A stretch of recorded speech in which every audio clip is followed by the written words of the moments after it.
Good morning, everyone, and welcome to the Children, Families and Education decision meeting. Apologies for the slightly late start. I could blame technology, but it was me and and Councillor Coles. Mine was personal kind of issues, but you were at work, presumably.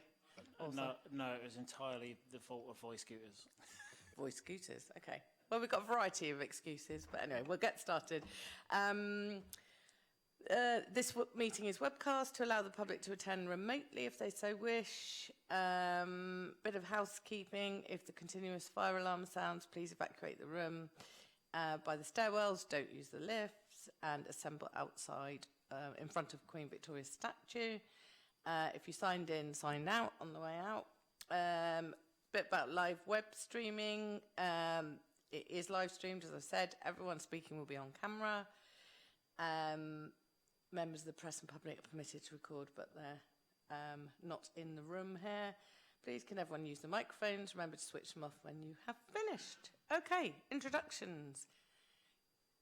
Councillor Coles. Councillor Tom Coles, Labour opposition spokesperson, and I represent Fratton Ward. Welcome. Yeah, Mike Stoneman, Deputy Director, Education. Alison Critchley, Head of Sufficiency and Resources in Education. And that is it in the room at the moment. Have there been any apologies received? Anna? Oh, beg your pardon. Anna, introduce yourself. Anna Martin, Democratic Services. I'm not aware of any apologies. Thank you very much. So, declarations of members' interests. Councillor Coles, you go first today. Academy Advisory Board at Penbridge Schools. Still struggling with that one, aren't you? And I am the Vice Chair Governors at Craneswater Junior School.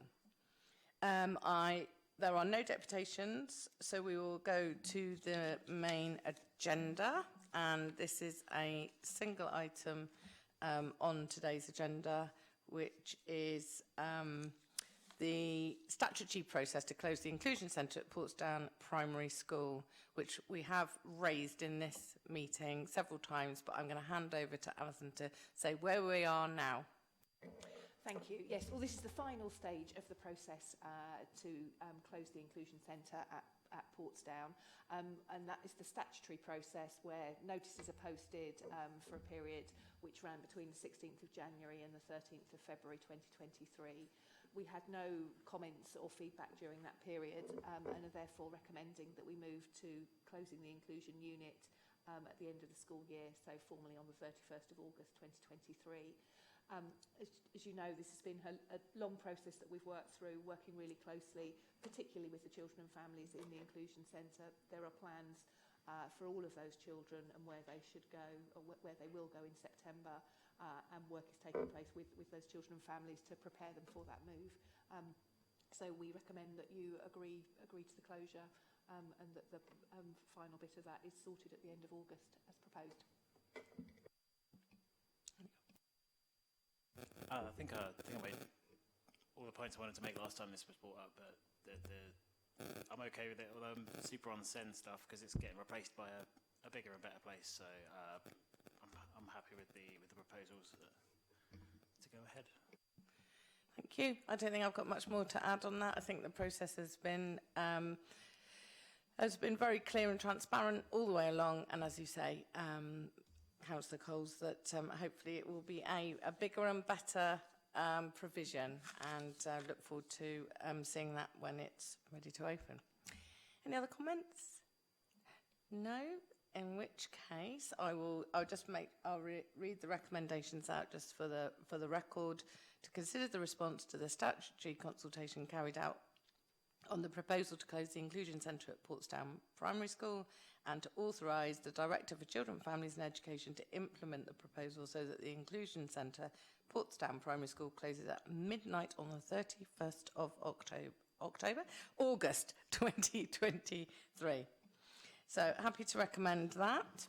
And that brings us to the main items. I would like to say thank you to officers for doing the reports, not just for this meeting, but at every meeting, and also to Councillor Coles for being a great opposition spokesperson. Next year he is Lord Mayor, so he definitely won't be doing the role next year. Who knows in the future? Yeah, I was going to extend my thanks to the officers and as well to you, Councillor Horton, for all the help and support while I've been a rep. I'll hopefully be back after my year as Lord Mayor because I really enjoy the portfolio. Thank you very much. It is a great portfolio. I would say it's the best portfolio. Anyway, on that note, that positive note for the last of these meetings in this municipal year, thank you everyone, and that brings us to the end of the meeting.